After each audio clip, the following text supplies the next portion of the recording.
Hello everyone, কেমন আছো সবাই? ফিলোসফির আজকের ক্লাসে সবাইকে স্বাগত জানাই। আজ আলোচনা করব সাংখ্য দর্শন নিয়ে। সাংখ্য দর্শনের 3 প্রকার যে দুঃখ রয়েছে, সেই 3 প্রকার দুঃখ নিয়ে।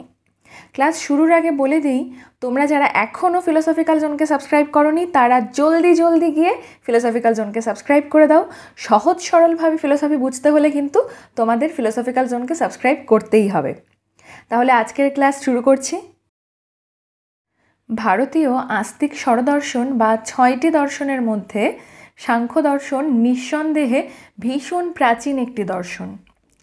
বিভিন্ন উপনিষদে, এমনকি ভগবদ গীতা, মহাভারত এবং পুরাণেও সাংখ্য দর্শনের বিভিন্ন তত্ত্বের বিভিন্ন মতামতের উল্লেখ রয়েছে। মহর্ষি কপিল বা কপিল মুনি ছিলেন সাংখ্য দর্শনের প্রতিষ্ঠাতা। মহর্ষি কপিলের লেখা সাংখ্যসূত্র হল সাংখ্য দর্শনের মূল গ্রন্থ। কিন্তু মূলত পণ্ডিত ঈশ্বর কৃষ্ণের লেখা সাংখ্যকারিকা গ্রন্থ থেকেই সাংখ্য দর্শন সম্পর্কে বিশদে জানা যায়।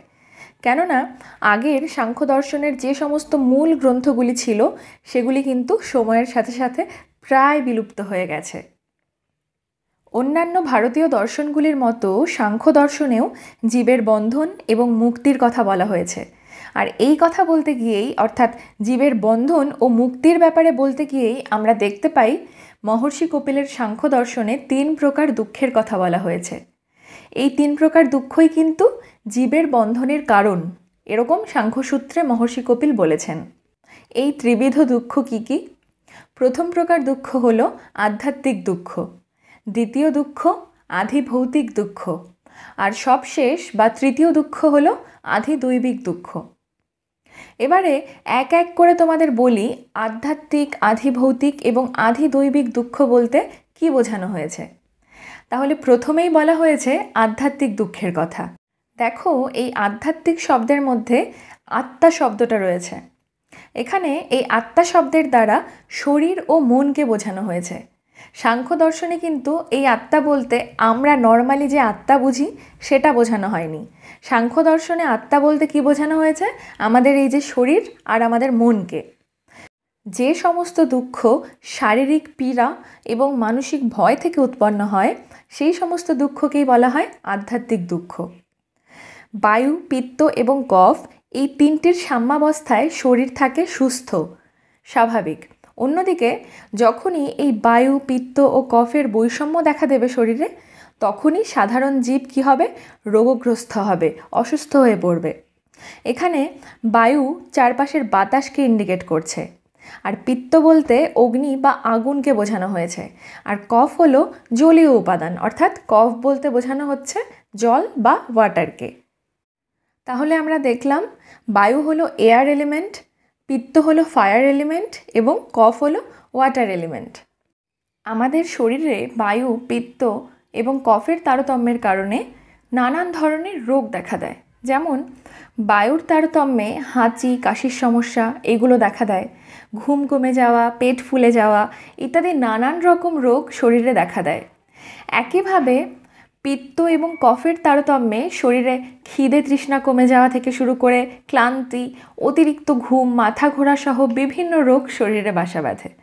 তাহলে এগুলো গেল শারীরিক দুঃখ। অন্যদিকে মানসিক দুঃখ বলতে বোঝায় কাম, ক্রোধ, লোভ, মোহ, ভয়, ঈর্ষা বা হিংসা, মাৎসর্য ইত্যাদি। তাহলে আধ্যাত্মিক দুঃখ হলো শারীরিক রোগ ব্যাধি এবং মানসিক বিভিন্ন রকমের রোগ বা ভয়। এবারে বলি আধিভৌতিক দুঃখ সম্পর্কে। যে সমস্ত দুঃখ মানুষ, পশু পাখি, কীটপতঙ্গ ও অন্যান্য ভৌতিক দ্রব্য থেকে উৎপন্ন হয় তাকেই বলে আধিভৌতিক দুঃখ। মনে রাখবে, স্থাবর এবং জঙ্গম এই দুটো দিক থেকেই কিন্তু আধিভৌতিক দুঃখ আসে। এখানে আধিভৌতিকের ভূত শব্দের অর্থ হলো স্থাবর এবং জঙ্গম। বৃক্ষ, গাছগাছালি, পাহাড় পর্বত, পাথর ইত্যাদিকে বলা হয় স্থাবর। আর স্থাবর অর্থাৎ যা কিনা স্থিতিশীল, যা অস্তিত্বশীল। অন্যদিকে জঙ্গম অর্থে বোঝায় মানুষ, পশু পাখি, কীটপতঙ্গ ইত্যাদিকে। এই সমস্ত বিষয় থেকে যে ভয় উৎপন্ন হয় তাই হলো আধিভৌতিক দুঃখ। যেমন কাউকে যদি সাপে কামড়ায় বা কারোর ওপর কেউ একজন হেঁটে যাচ্ছে, তার পায়ের ওপর একটা পাথর এসে গড়িয়ে পড়লো, কিংবা কেউ একজন জঙ্গলে গেছে, সেখানে গাছ থেকে যে সমস্ত কাঁটা থাকে গাছে, সেই গাছের কাঁটায় সেই লোকটি ক্ষতবিক্ষত হলো, কিংবা কোনো মানুষই অন্য এক মানুষের ক্ষতি করলো। এই সমস্তই কিন্তু আধি ভৌতিক দুঃখের উদাহরণ। এখানে ভূত অর্থাৎ যা কিছু অস্তিত্বশীল সেটাই হচ্ছে আধি ভৌতিক। এবারে বলবো আধি দৈবিক দুঃখের ব্যাপারে। যে সমস্ত ভয় অপ্রাকৃত কারণ থেকে উৎপন্ন হয় তাকেই বলে আধি দৈবিক দুঃখ। আধি দৈবিক অর্থাৎ এখানে দেবযোনির কথা বলা হয়েছে। দেবযোনি অর্থাৎ এটা কিন্তু দেবতা নয়, এখানে দেবযোনি বলতে বোঝানো হয়েছে ভূত, প্রেত, পিশাচ, রাক্ষস, গন্ধর্ব, যক্ষ প্রভৃতি অপ্রাকৃত সত্তার দ্বারা মানব জীবনে যে দুঃখ উৎপন্ন হয় তাই হলো আধি দৈবিক দুঃখ। অর্থাৎ যদি সহজভাবে বলি তাহলে অশুভ শক্তি বা অপদেবতার দ্বারা উৎপন্ন দুঃখই হলো আধি দৈবিক দুঃখ, যেটার ওপর মানুষের কোনো হাত নেই। তাহলে এদের থেকে কি কি দুঃখ উৎপন্ন হয়? এদের থেকে অতিবৃষ্টি, অনাবৃষ্টি, ভূমিকম্প, খরা, বন্যা, বজ্রপাত, উল্কাপাত ইত্যাদি বিভিন্ন রকমের দুঃখ আসে। অতিবৃষ্টি অর্থাৎ খুব বৃষ্টি হয়ে গেল, তার থেকে কি হলো, বন্যা হলো, এতে কিন্তু মানুষের ক্ষতি হয়, আর এগুলো কিন্তু সাধারণ জীব কন্ট্রোল করতে পারে না। তাহলে আমরা দেখলাম সাংখ্য দর্শনের 3 প্রকার দুঃখের মধ্যে আধ্যাত্মিক দুঃখ মানুষের অভ্যন্তর থেকে অর্থাৎ ভেতর থেকে, শরীর ও মন থেকে উৎপন্ন হয়। অন্যদিকে আধি ভৌতিক এবং আধি দৈবিক এই 2 প্রকার দুঃখ কিন্তু বাইরে থেকে আসে। গাছপালা, মানুষ, পশু পাখি, ভূত প্রেত, পিশাচ, ব্রহ্মদৈত্য ইত্যাদি বাইরের বিষয় থেকে আধি ভৌতিক এবং আধি দৈবিক দুঃখ আসে। এই যে 3 প্রকারের দুঃখ, আধ্যাত্মিক, আধি ভৌতিক আর আধি দৈবিক, এই 3 প্রকার দুঃখের থেকেই কিন্তু সাধারণ মানুষ বদ্ধ দশা প্রাপ্ত হয়। আজকের ক্লাস এখানেই শেষ করছি।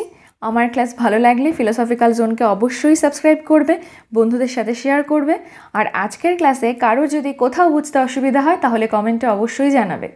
সবাই ভালো থেকো, সুস্থ থেকো, দেখা হচ্ছে খুব শিগগিরই নেক্সট ক্লাসে।